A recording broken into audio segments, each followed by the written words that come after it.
What's up, guys?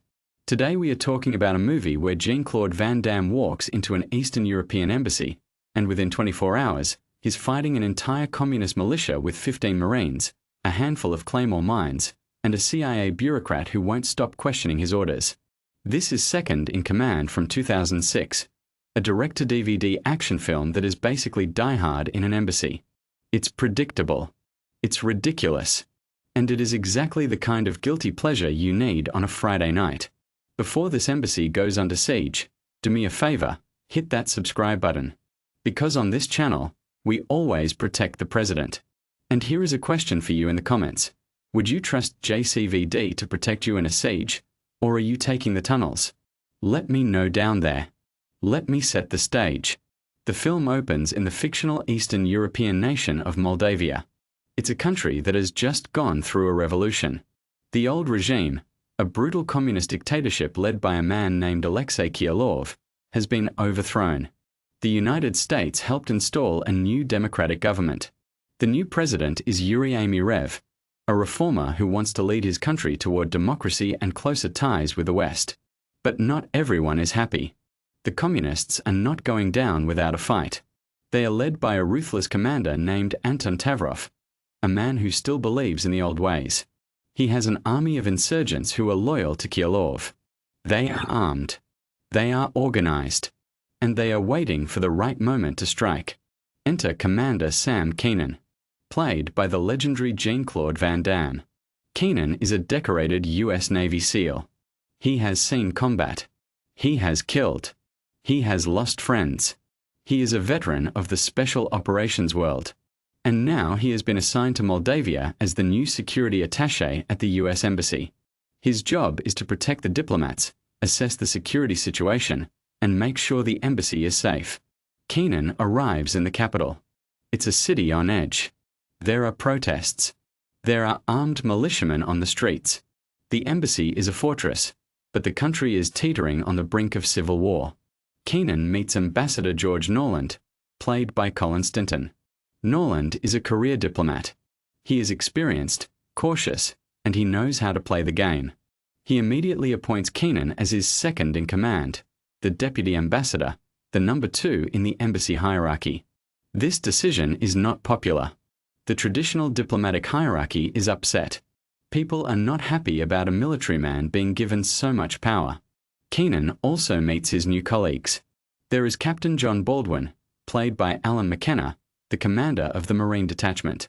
There is Gunnery Sergeant Earl Donnell, played by Razak Adati, a grizzled veteran who has seen it all.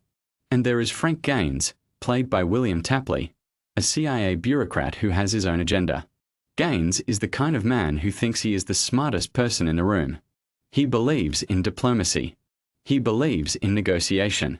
He does not believe in fighting. He is going to be a constant source of friction for Keenan. Keenan also reunites with his girlfriend, Michelle Whitman, played by Julie Cox.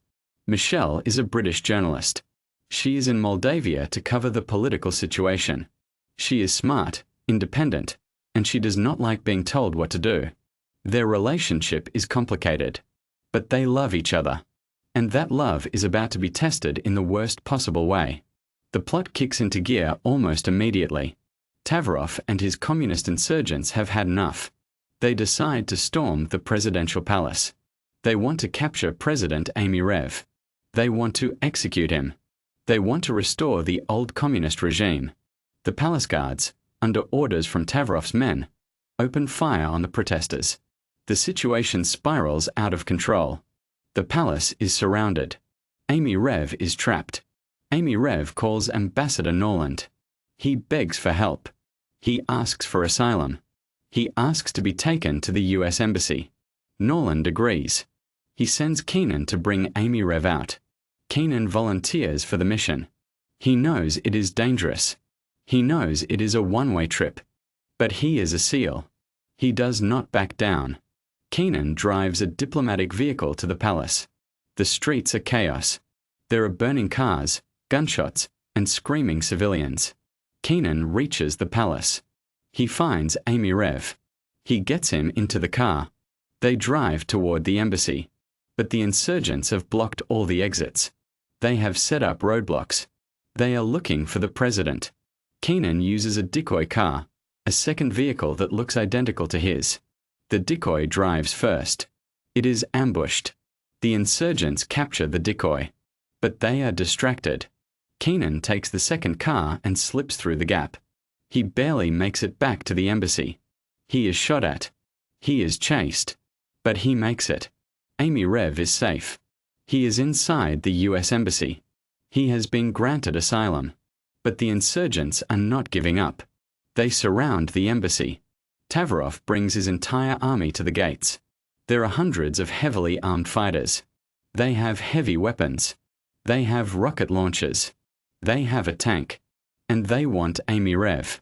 Inside the embassy, there are 50 Americans, diplomats, staff, Marines, and their families. They are trapped. They are outnumbered. They are running out of time. And then, the worst possible thing happens. Tavarov's men fire a rocket at the embassy. It hits the ambassador's office. Ambassador Norland is killed instantly. The embassy has lost its leader. The civilian leadership is dead. And there is no one above Keenan. Keenan is now the senior US official in the embassy. He is the second in command, and the first in command is dead. He is in charge. He is the one making the decisions. The situation is desperate. Keenan has 15 Marines under his command. They are well trained, but they are outnumbered 50 to 1.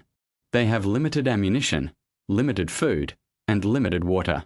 They are surrounded by a hostile army that wants them dead. Keenan contacts the White House.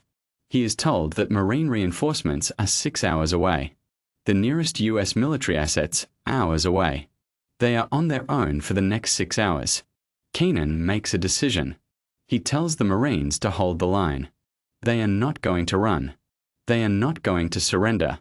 They are going to fight. It is the only way to survive. But there is a problem.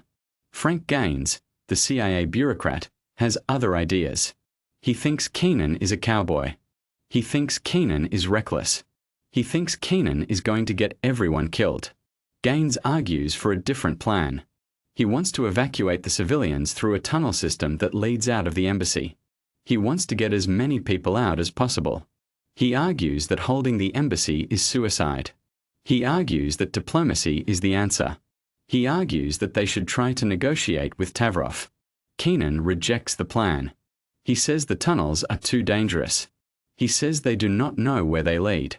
He says they will be walking into a trap. He says they should hold the embassy and wait for help. The argument escalates. Gaines appeals to Washington. He speaks to his contacts at the CIA. He gets support from higher up. The White House is divided. Some people support Keenan. Some people support Gaines. It is a power struggle.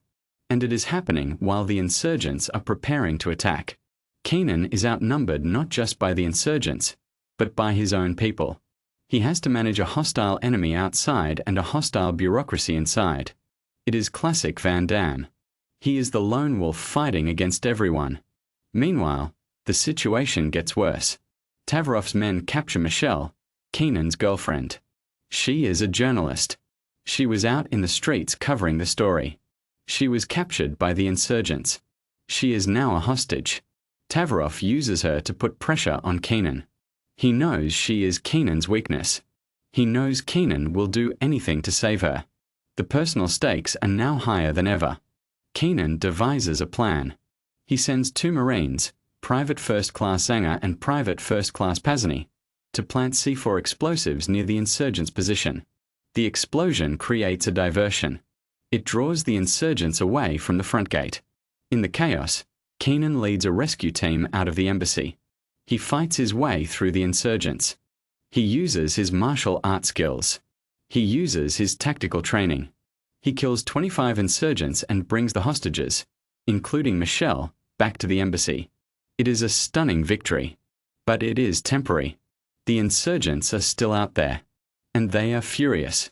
Tavarov decides to escalate. He launches a full-scale invasion of the embassy. He uses an explosive-laden SUV to blow the main gate. The insurgents pour into the compound. Keenan and the Marines fight back. They use claymore mines, anti-personnel mines, to decimate the first wave of attackers. The compound becomes a killing zone. The Marines fight bravely. They hold the line. But they are taking casualties. The situation is critical. Gaines implements his evacuation plan. He leads a group of civilians through the tunnels. He thinks he is saving them. But it is a trap. Tavroff knew about the tunnels. He had a listening device planted on Michelle. He heard every word of the planning. The evacuation is a disaster. The first bus is blown up. The survivors are forced to retreat. Gaines realizes his mistake. He has led his people into a trap. He is disgraced. Captain Baldwin sacrifices himself to cover the retreat. He fights the insurgents alone to buy time for the survivors to get back to the embassy. He dies a hero. Keenan is devastated. But he has no time to mourn. He has to save the remaining survivors. He goes back into the tunnels. He fights his way through the insurgents. He rescues the survivors. He brings them back to the embassy. He has lost many men. But he has saved many more. Keenan is running out of options. He is running out of ammunition. He is running out of time. The Marines are supposed to be 1 hour away. They are delayed. The situation is bleak. And then, a new threat. General Borgov, the commander of the Moldavian army, arrives at the embassy. He was supposed to be loyal to the government. He is a personal CIA asset. Gaines believes he is on their side. He goes out to meet Borgov. He shakes his hand. And then, Borgov's men reveal themselves. They are hiding behind his tanks. They are insurgents. Borgov betrays Gaines. He kills him. The general has sided with the insurgents. The betrayal is complete. The CIA's most trusted asset was a traitor all along. Keenan is now alone. He has lost his Marines. He has lost his leadership. He has lost the support of the CIA. He has nothing left but his will to survive. But he is a Navy SEAL. He does not quit. Tavroff and his men break into the embassy. They storm the building. They are hunting Keenan. They are going to kill him. Keenan prepares for the final confrontation. He is outnumbered. He is outgunned. But he is not beaten. The final showdown takes place in the basement of the embassy. Keenan confronts Tavroff. It is hand-to-hand combat. Van Damme versus the villain. It is brutal. It is bloody. It is exactly what you expect from a Van Damme movie. They fight with fists, with weapons, with anything they can find. Keenan is wounded. Tavroff is stronger. But Keenan does not give up. He fights with everything he has. He finally gains the upper hand. He kills Tavroff. He is victorious. And then, the cavalry arrives. U.S. Army helicopters appear over the embassy. They open fire on the insurgents. The insurgents scatter. They are decimated. The embassy is secured. The survivors are saved. Keenan walks out of the embassy. He is blooded. He is battered. He is exhausted. But he is alive. He looks around. The compound is full of dead insurgents. The building is damaged. But the Americans are safe. The president is safe. He has done his job. The film ends on a quiet note. The next morning, Amirev and Keenan meet. They say goodbye. Amirev thanks him. Keenan has saved his life. He has saved the country.